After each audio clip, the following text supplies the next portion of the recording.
नमस्कार, मी ज्योती तेलंग. आज आपण 15व्या अध्यायाचे पारायण USA इथून करणार आहोत. ओम श्री गुरु साईनाथाय नमः. ओम श्री गुरु मोहनाय नमः. श्री गणेशाला नमस्कार असो, श्री सरस्वती देवीला नमस्कार असो, श्री गुरु महाराजांना नमस्कार असो, श्री कुलदेवतेला नमस्कार असो, श्री सीता व रामचंद्र यांना नमस्कार असो, श्री सद्गुरु साईनाथांना नमस्कार असो. ज्यांची अनंत पुण्य फळाला आली असतील त्यांना साईनाथांच्या दर्शनाचा लाभ मिळतो. मग त्यांना तिन्ही प्रकारचे दुःखे त्रास देत नाहीत आणि परमार्थ प्राप्त करण्याचे साधन हाती येते. श्रोतेजन हो, कृपा करा आणि एक क्षण गुरूंचे ध्यान करून कथेकडे आदरपूर्वक मन लावून माझ्याकडे लक्ष द्या. तुम्ही येथे कथा सांगत आहात हे मला ठाऊक आहे. उगाच त्रास का घेता असे म्हणू नका. मला क्षमा करा श्रोते हो. तुम्ही सागरासारखे आहात. तो जरी काठोकाठ भरलेला असला तरी नद्यांना कधी परत पाठवत नाही आणि ढगांनी पाडलेल्या पावसाच्या सरींनाही थारा देतो. तसेच तुम्ही श्रोतेजन सज्जन आहात. तुम्हामध्ये स्नान करावे, तुमचा सहवास जोडावा अशी मी इच्छा धरली आहे. माझा धिक्कार करू नका. दीन दुबळ्यांना टाकून देणे बरे नव्हे. गंगा नदीचे शुद्ध व पवित्र पाणी येवो किंवा गावातील गटाराचा प्रवाह येवो, सागराच्या पोटात दोघांनाही संगमाच्या वेळी जोराने उसळल्याशिवाय किंवा मन संतापाने भडकल्याशिवाय जागा नसते. म्हणून तुम्हा श्रोत्यांच्या चित्तांना संतकथा ऐकण्याबद्दल जी उत्सुकता आहे तिचे समाधान माझ्याकडे कृपेने पाहिल्यावर आपोआप होईल. घाई न करता आणि श्रद्धायुक्त होऊन या कथारूपी अमृताच्या आदरपूर्वक सेवन केले तर श्रोत्यांना प्रेमयुक्त भक्ती लाभेल आणि ती कृतार्थ होतील. भक्तांना अतिशय श्रेष्ठ वस्तूची म्हणजे परमेश्वराची सहज प्राप्ती होईल. श्रोत्यांना भक्ती व मुक्ती दोन्ही लाभतील. भोळ्या भाबड्यानं सुख शांती मिळेल आणि सगळ्यांना आपल्या आश्रयाचे स्थान सापडेल. श्री गुरूंच्या तोंडच्या या गोड कथा ऐकून संसारातील भीती व पीडा नाहीशी होतील. श्रोत्यांच्या मनाला आनंद वाटेल आणि आपल्या आत्म्याशी एकरूपता प्रगट होईल. या अध्यायात एक प्रेमळ भक्ताने साईबाबांना का प्रार्थना केली आणि दर्शन देऊन बाबा त्याच्यावर कसे प्रसन्न झाले हे ऐका. नुकतीच पाजून बाहेर गेलेली मांजर पुन्हा परत आली तरी तिचे पिल्ले पुन्हा प्रेमभराने पायाला धावतात.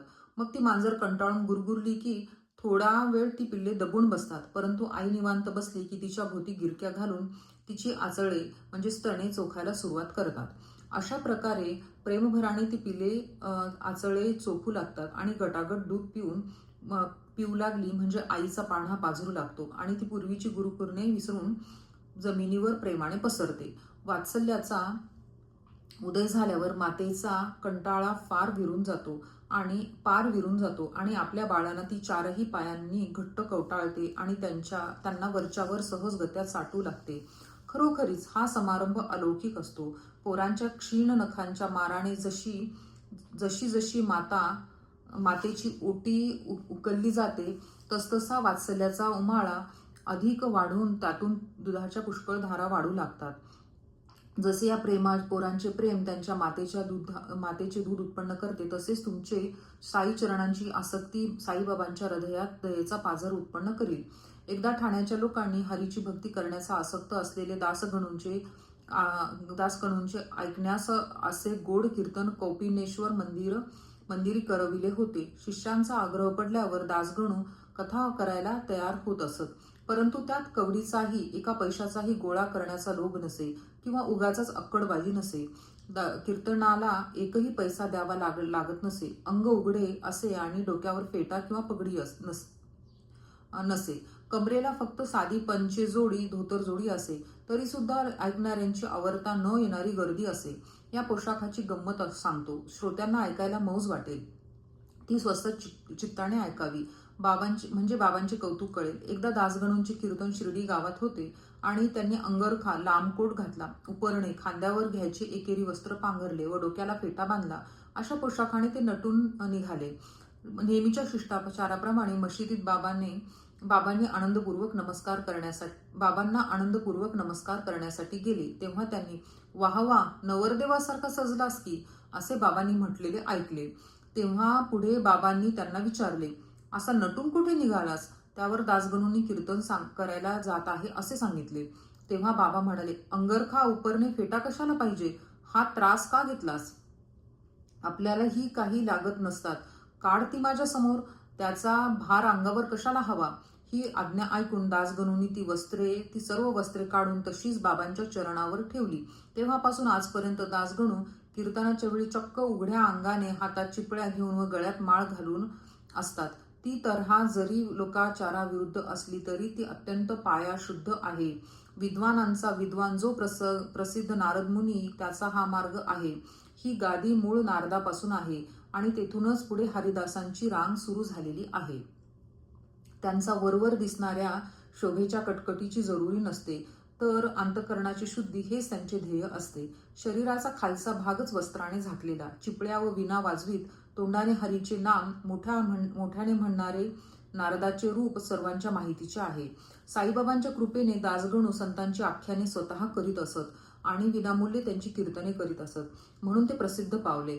लोकांच्या साई भक्तीच्या उत्साहाला दासगणूंनी खरोखर आणखी चालना दिली आणि साई प्रेमाचा व आत्मानंदाचा जणू काय सागरच सर्व ठिकाणी पसरून दिला. भक्तांचे मुकुटमणी नानासाहेब चांदोरकर यांचे साई भक्तांवर अत्यंत उपकार आहेत. साईचरणी लोकांची भक्ती वाढण्यास तेच खरे मूळ कारण आहेत. दासगणूंचे मुंबईला येणे एका चांदोरकरांमुळेच होते. यामुळे मुंबईत जागोजाग दासगणूंची कीर्तने व साईबाबांची भजने चालली. पुणे, नगर, सोलापूर प्रांतात साई महाराजांची ख्याती आधीच होती, परंतु या कोकणातील लोकांना बाबांची भक्ती लावली या दोघांनीच. मुंबई प्रांतात जी साईबाबांबद्दल भक्ती वाढली त्याला मूळ कारण या दोन व्यक्ती. या दोघांच्या हातांनी कृपामूर्ती साई महाराज मुंबईत प्रगट झाले. असो, आता श्री कौपिनेश्वराच्या मंदिरात दासगणूंच्या कीर्तनातील साई प्रेमाच्या गजरात, हरिनामाच्या जय जयकारात चोळकरांना एकाएकी इच्छा झाली. हरीच्या कीर्तनाला ऐकणारे खूप येतात आणि ऐकण्याच्या देखील अनेक तऱ्हा असतात. कोणाला बुवाचे शास्त्रज्ञान आवडते तर कोणाला त्यांचा अभिनय आवडतो. कोणाची आवड फक्त गाण्यापुरतीच असते आणि म्हणतात, वाह वा, बुवा काय गोड गातात, विठ्ठलाच्या नामघोषात काय रंगतात आणि प्रेमाने काय नाचतात. कोणाचे पूर्वरंगी प्रेम असते तर कोणाची कथा ऐकण्याकडे आसक्ती असते. कोणाला हरिदासाच्या नकला पाहण्याची रुची असते तर कोणाला आख्याने, दृष्टांत रूप कथा ऐकण्याची आवड असते. बुवा अशिक्षित असो की विद्वान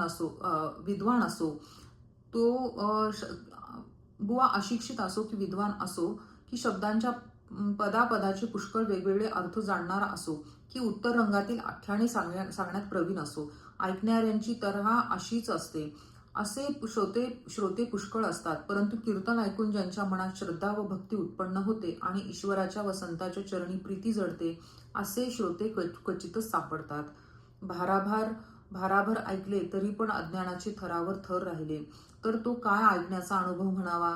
ज्यामुळे घाण धुतली जात नाही त्याला साबण कसे म्हणावे आणि ज्यामुळे अज्ञानाचा नाश होत नाही त्याला ऐकणे कसे म्हणावे? आधीच चोळकर श्रद्धाळू दासगणूंचे कीर्तन ऐकून त्याला साई बाबांच्या प्रेमाचा उमाळा आला. तो मनात म्हणाला, हे कृपाळू साईनाथा, या दिनाचा सांभाळ करा. चोळकर बिचारा गरीब उमेदवार परीक्षा देण्यासाठी आलेला होता. कुटुंबाचा भार पोसण्यासाठी असमर्थ होता. सरकारच्या पदरी उदरनिर्वाहाचे साधन मिळावे म्हणून त्याने बाबांवर भार टाकला. कामुक लोक नवस करतात की जर मनासारखे झाले तर भरपूर जेवण देऊन ब्राह्मणांना तृप्त करू. श्रीमंताचे नवस बोलणे असते की मनोकामना पूर्ण झाली तर 1000 लोकांना जेवण देऊ किंवा 100 गायींचे दान करू. चोळकर आधीच द्रव्यहीन, पण नवस करायचे मन झाले.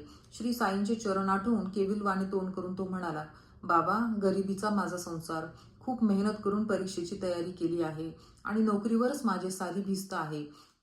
कायमचा पगार होण्यासाठी परीक्षा पास करावी लागते, नाहीतर गाठीची भाकरी व उमेदवारी देखील जाईल.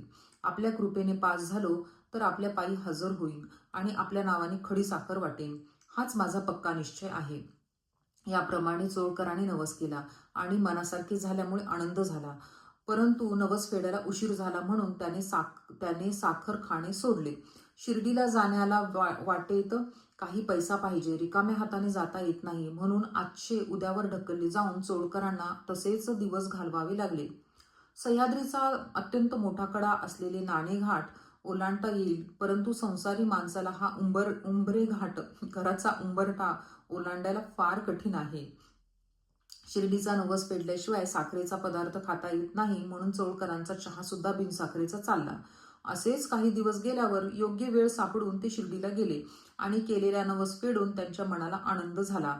साईबाबांचे दर्शन होताच चोळकरांनी त्यांच्या पायाला नमस्कार करून पुढे लोटांगण घातले आणि ते अगदी संतुष्ट झाले. शुद्ध मनाने चोळकरांनी साखर वाटली, श्रीफळ अर्पण केले आणि मनात म्हणाले, आज माझे सर्व मनोरथ सफल झाले. साईबाबांच्या दर्शनाने त्यांना आनंद झाला आणि बाबांशी झालेल्या संभाषणाने त्यांना सुख वाटले. चोळकर बापूसाहेब जोगांचे पाहुणे होते आणि जोगांकडेच त्यांची जाणे येणे होते, म्हणून जोग उठल्यावर तेही जाण्यास निघाले. तेव्हा बाबा जोगांना म्हणाले, यांना खूप साखर टाकून चहाचे प्याले पाज. खुणेचे हे शब्द कानी पडताच चोळकरांच्या मनाला आश्चर्य वाटले. डोळ्यातून आनंदाश्रू येऊन त्यांनी बाबांच्या चरणी मस्तक ठेवले. जोगांनाही आश्चर्य वाटले, परंतु त्यापेक्षा चोळकरांना दुप्पट आश्चर्य वाटले, कारण बाबांच्या शब्दांचा अर्थ त्यांनाच ठाऊक होता आणि त्यांच्या मनाच्या खुणाही त्यांना पटल्या होत्या. बाबांना कधी चहा ठाऊक नव्हता, मग आत्ताच तो का आठवावा? चोळकरांना विश्वास पटावा आणि त्यांची भक्ती दृढ व्हावी म्हणून बाबांचे हे बोल असावे. इतक्यात बाबांनी पुरा इशारा दिला. चोळकरा, बोलल्याप्रमाणे दिलेली खडी साखर मला पोहोचली. तुझा साखर सोडण्याचा नेमही पुरा झाला. नवस करण्यावेळची तुझ्या मनातील गोष्ट, तसेच नवस फेडण्याला दिरंगाई झाल्यामुळे साखर खाणे वर्ज करून तू घेतलेले प्रायश्चित जरी तू गुप्त ठेवलेस तरी ते सगळे मला ठाऊक कळले बरं का. तुम्ही कोणी कोठेही असा, माझ्या पुढे भक्ती भावाने ओंजळ धरून विनंती केली तर मी तुमच्या पुढे भावाच्या ओढीने रात्रंदिवस उभा राहीन. माझा देह जरी इकडे व तुम्ही साता समुद्रापलीकडे असला आणि तिकडे तुम्ही काहीही केले तरी त्याची जाणीव मला लगेच होते. दुनियेवर तुम्ही कुठेही जा, मी तर तुमच्या बरोबर तात्काळ असतो. तुमच्या हृदयातच माझे घर आहे. मी तुमच्या अंतर्यामी आहे. तुमच्या हृदयात बसलेला असा जो मी, त्याला तुम्ही नेहमी नमस्कार करा. सर्व भूतमात्रांच्याही हृदयात तोच तो मी राहतो. म्हणून तुम्हाला जो तो घरीदारी अथवा वाटेत भेटेल त्याच्या ठिकाणी मीच वागतो आणि त्यामध्ये मीच वास करून राहतो. लहान किडा, मुंगी, पाण्यात राहणारे व जमिनीत राहणारे हिंडणारे प्राणी मात्र, कुत्रे किंवा डुक्कर, या अवघ्या ठिकाणी मीच सदा सर्वदा खरोखर भरलेलो आहे. माझ्याशी वेगळेपणा मानू नका. तुम्हा व आम्हामध्ये मुळीच अंतर नाही, असे जो मला जाणेल त्याचे भाग्य थोर. ही गोष्ट दिसायला क्षुल्लक असली तरी गुणाने फार उत्तम आहे. त्या चोळकरांवर बाबांचे किती प्रेम होते. त्याला त्यांनी भक्तीचा ठेवा मिळवून दिला. त्याच्या मनात जे जे होते ते बाबांनी अशा प्रकारे अनुभव देऊन दाखवून दिले. केवढे चातुर्य संतांचे. बाबांचे शब्द फार मोलाचे असतात. बाबांच्या हृदयात ते फार खोल शिरतात. भक्तांच्या हृदयात ते फार खोल शिरतात. भक्तीच्या मळ्याला ओलावा आणतात आणि भक्तीला गलबताची डोलकाठी दाखवितात. चातक पक्षाची तहान भागविण्यासाठी मेघ दयाळूपणे पावसाच्या धारांचा वर्षाव करतात, परंतु परिणामी संबंध पृथ्वीला थंड करतात. तीच तऱ्हा येथे झाली. चोळकर बिचारा कोठला कोण. दासगणूंच्या कीर्तनाचे निमित्त झाले. त्याला नवस करायचे मन झाले आणि बाबाही प्रसन्न झाले. त्यामुळेच हा चमत्कार घडला. संतांचे अंतरंग कळले. बाबा उपदेशाच्या अशा संधी आणीत असतात. चोळकरांचे केवळ निमित्त होते. सगळ्या भक्तांचे हित साधायची बाबांची चतुराई नेहमीच न समजण्यासारखी असायची. आपण तिच्याकडे आश्चर्याने पाहतच राहावे. अशीच बाबांची आणखी एक चतुराई वर्णन करून हा अध्याय पूर्ण करूया. कसा एकाने प्रश्न केला आणि त्याचे बाबांनी समाधान कसे केले ते ऐकूया. एकदा मशिदीत बाबा आपल्या आसनावर बसलेले असताना समोर बसलेल्या एका भक्ताने एक पाल चुकचुक आवाज करताना ऐकली. पाल अंगावर पडणे किंवा पालीचे चुकचुकणे हे पुढे घडून येणाऱ्या गोष्टींची काळजी सुचवते, म्हणून कुतूहलाने त्याने सहज प्रश्न केला, बाबा, ही मागच्या भिंतीवरची पाल का चुकचुकत आहे? तिच्या मनात काय असेल? ती अशुभकारी तर नाही ना? त्यावर बाबा म्हणाले, औरंगाबादेहून तिची बहीण येथे भेटायला येत आहे, म्हणून तिला आनंदाचे भरते आले आहे. आधी पाल तो केवढासा प्राणी, तिला कोठले आई बाप व कोठले बहीण भाऊ, तिला संसाराची व्यवहार संबंध कोठून असणार? म्हणून बाबांनी हे काहीतरी गमतीने उत्तर दिले असे मानून तो भक्त क्षणभर स्वस्थ बसला. इतक्यात औरंगाबादेहून एक गृहस्थ बाबांचे दर्शन घेण्याकरिता घोड्यावरून आला. त्यावेळी बाबा स्नान करीत होते. त्याला पुढे जायचे होते आणि संधी वाचून घोडे वगैरेंना नित्य द्यायचा दाणा. घोडे चालत नसते, म्हणून थोडे हरभरे विकत घेण्यासाठी तो बाजाराकडे निघाला. या नवीन सौदागराकडे प्रश्न विचारणारा आश्चर्याने पाहू लागला. इतक्यात सौदागराने बगलेतला तोबरा, हरभरे इत्यादी भरून घोड्याच्या तोंडाला लावण्याची पिशवी, कचरा झाडण्यासाठी झटकला. जमिनीवर उपडा तोंड खाली करून आपटताच त्यातून एक पाल बाहेर पडली आणि घाबऱ्या सर्वांच्या समोर सरसर पळाली. प्रश्न विचारणाऱ्याला बाबा म्हणाले, आता तिच्यावर लक्ष ठेवा. पालीची बहीण ती हीच. तिची चमत्कृती बघा पहा. ती जी तेथून तडक निघाली ती आपली मोठी बहीण जिकडे चुकचुक करत होती त्या आवाजावर रोख धरून चमकत ठुमकत चालली. बहिणीची ती गाठ, खूप दिवसांनी झालेली भेट. गाढ आलिंगने देऊन त्या एकमेकींची सारखी चुंबने घेऊ लागल्या. खरोखरीच त्यांच्या प्रेमाचा तो थाट अलौकिकच होता. एकमेकींना त्या गिरक्या घालू लागल्या. आनंदाने भिरक्या मारू लागल्या. उभ्या आडव्या तिरक्या मनाला येईल तशा फिरक्या मारू लागल्या.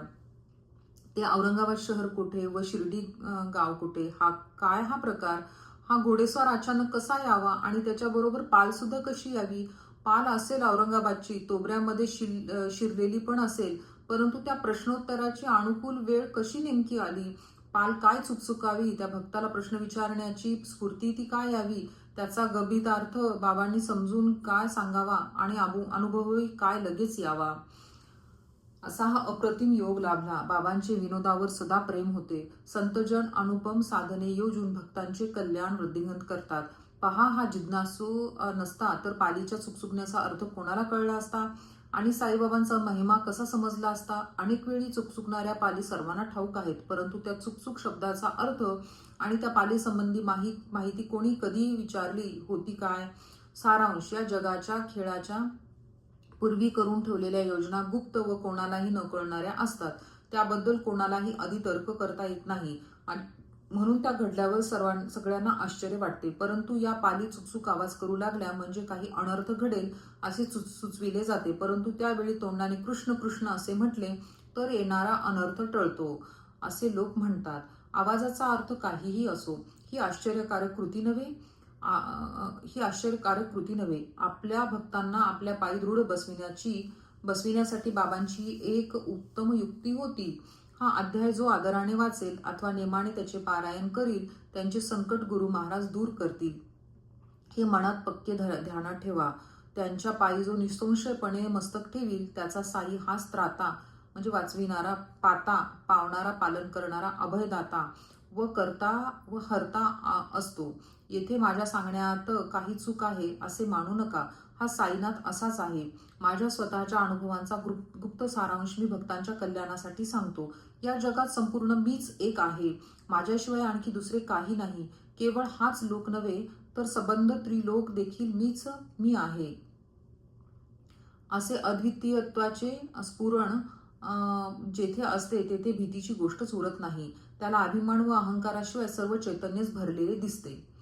हेमाडपंत साईंना शरण आलेले आहेत. एकही क्षण त्यांचे चरण सोडत नाहीत, कारण ते संसार सागर पार करण्याचे एक साधन आहे. आता माझे गोड निरूपण ऐका. पुढच्या अध्यायात श्री गुरुवर्य श्री साई एक सुंदर प्रसंग निर्माण करतील. लोकांना ब्रह्मज्ञान चुटकीसरशी हवे असते, जणू काय ते रस्त्यावरच पडलेले आहे. कोणी एक लोभी गृहस्थ साईबाबांना ब्रह्मज्ञान विचारील तर साई महाराज ते त्यांच्या खिशातूनच काढून देतील. हे कथानक श्रोत्यांनी ऐकल्यावर त्यांना बाबांची आश्चर्यकारक करणी दिसून येईल. सर्वस्वी पूर्णपणे लोभ सुटल्याशिवाय ब्रह्म कधीच मिळणे शक्य नसते. ब्रह्म प्राप्त करण्याची पात्रता कोणाला असते याचा कोणीही विचार करत नाही. साई महाराज कोणाला ते कसे प्राप्त करता येतील याचे सविस्तर विवेचन करतील. मी श्रोत्यांपुढे पदर पसरून विनंती करतो की हा साईचा प्रेमाचा खेळ अत्यंत उत्साहाने ऐका जी. त्यामुळे तुमचे चित्त प्रसन्न होईल, विषय ग्रहण शक्तीचे समाधान लाभेल आणि संतांचे महिमान कळेल. म्हणून श्रोत्यांनी इकडे लक्ष द्यावे. सर्वांचे कल्याण असो. अशा प्रकारे संत व सज्जन यांनी प्रेरणा केलेल्या, भक्त हेमाडपंत यांनी रचलेल्या श्री साई समर्थ यांच्या सत्यचरित्राचा चोळकर शर्करा आख्यान नावाचा 15वा अध्याय समाप्त झाला. श्री सद्गुरु साईनाथांना अर्पण असो. सर्वत्र मंगल असो. ओम श्री साईनाथाय नमः. ओम श्री गुरु मोहनाय नमः. धन्यवाद.